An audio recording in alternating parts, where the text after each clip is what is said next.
compromise and trust and acceptance, at least for me, comes much easier now. I think I'm less suspicious of alternate ways of doing things, and I think I'm more trusting and comfortable in, it's like, I'll give you an example. James has James can write comes up with 5 incredible riffs when he's tuning his guitar. And so there's always this, the thing you just played, somebody put an X next to that. 12 seconds later, oh my God, that could be turned into a song, or this is an incredible thing, or whatever. And James would always kind of go like, there'll be more riffs coming along, and I'd be sitting there going, well, what if there isn't? And, now you just sit there and go like, I know there's more riffs than we'll ever be able to turn into songs.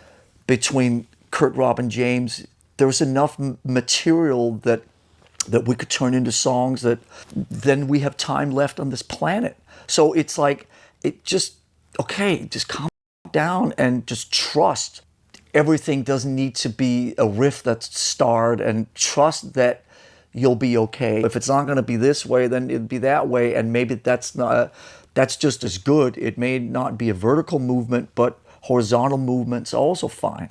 Trusting in yourself, trusting in the others, trusting in Greg, trusting in the process, trusting in the energy of the universe.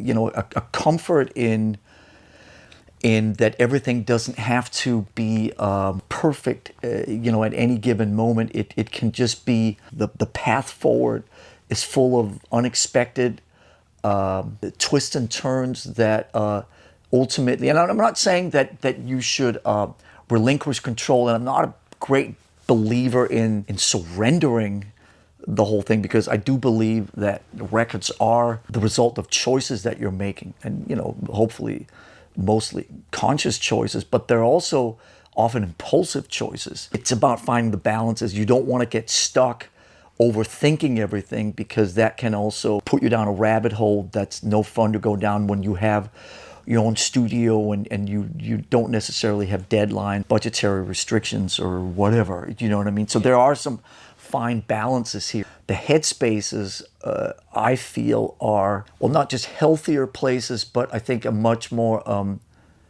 accepting, and I just keep wanting to come back to the word trusting. It feels like a more relevant part of the journey now.